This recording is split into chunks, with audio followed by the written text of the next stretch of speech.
Channel को subscribe करो पहले। हाँ जल्दी करो, मुझे पता है कि आप लोग नहीं करते, वीडियो देखते हो लेकिन सब्सक्राइब नहीं करते। लाल कलर का बटन नहीं से दबाओ, जल्दी दबाओ, जल्दी दबाओ, फिर मैं शुरू करूँ। दबा दो जल्दी, दबा दिया, घंटी में दबा देना। ईरान इराक युद्ध जो 1980 से 1988 तक चला, एक ऐसा कॉन्फ्लिक्ट था जिसने दोनों देशों के हिस्ट्री में गहरे निशान छोड़े। शुरुआत और कारण।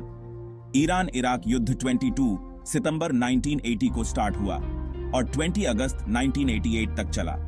इस वॉर का मेन कारण एरिया के झगड़े और पॉलिटिकल मतभेद थे।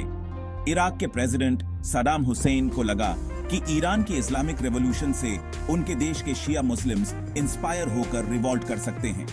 साथ ही शैट अल अरब वाटरवे पर कंट्रोल भी एक इंपॉर्टेंट इश्यू था, जो दोनों देशों के लिए इकोनॉमिकली और स्ट्रेटेजिकली बहुत इंपॉर्टेंट था। युद्ध की घटनाएं। 1980 में इराक ने ईरान पर अटैक किया और शुरुआत में इराक ने कुछ एरियाज जीत लिए। 1981 टू 1982 में ईरान ने पलटवार किया और इराकी फोर्सेस को पीछे धकेल दिया। 1984 में दोनों देशों ने ऑयल टैंकर्स पर हमले शुरू कर दिए, जिसे टैंकर वॉर कहा गया। 1987 टू 1988 में इराक ने केमिकल वेपन्स का यूज किया। यह युद्ध आखिरकार 1988 में यूनाइटेड नेशंस के दखल से खत्म हुआ। परिणाम, कोई क्लियर विक्ट्री नहीं हुई और दोनों देशों को बहुत नुकसान हुआ। लाखों लोग मारे गए और घायल हुए। इकोनॉमिकली दोनों देश कमजोर हो गए। ईरान एक इस्लामिक रिपब्लिक है जहां सबसे बड़े लीडर अयातोल्लाह अली खामेनी हैं, जो गवर्नमेंट और आर्मी के हेड हैं। प्रेसिडेंट इब्राहिम राइसी हैं, जो एडमिनिस्ट्रेशन और इकोनॉमी को चलाते हैं।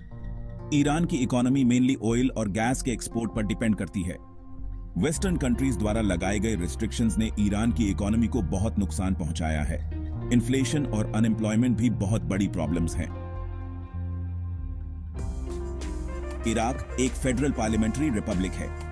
अभी प्राइम मिनिस्टर मोहम्मद शिया अल सुदानी हैं और प्रेसिडेंट अब्दुल लतीफ रशीद हैं। इराक की पॉलिटिक्स जाति और धर्म के आधार पर बंटी हुई है, जिसमें शिया, सुन्नी और कर्ड्स मुख्य ग्रुप्स हैं। इराक की इकोनॉमी भी मेनली ऑयल पर डिपेंड करती है। हालांकि टेररिज्म, करप्शन और पॉलिटिकल इंस्टेबिलिटी ने इकोनॉमी को बहुत नुकसान पहुंचाया है। बेसिक इंफ्रास्ट्रक्चर और पब्लिक सर्विसेज की कमी भी एक बड़ी चैलेंज है। कुछ सालों से ईरान और इराक के रिश्ते इंप्रूव हुए हैं। दोनों देशों ने पॉलिटिकल और इकोनॉमिक कोऑपरेशन बढ़ाने की कोशिश की है। ईरान इराक में बहुत इन्वेस्ट कर रहा है, खासकर कंस्ट्रक्शन और एनर्जी सेक्टर्स में। ईरान ने आईसिस के खिलाफ लड़ाई में इराक का साथ दिया है। इसके अलावा दोनों देश सिक्योरिटी और टेररिज्म के खिलाफ मिलकर काम कर रहे हैं।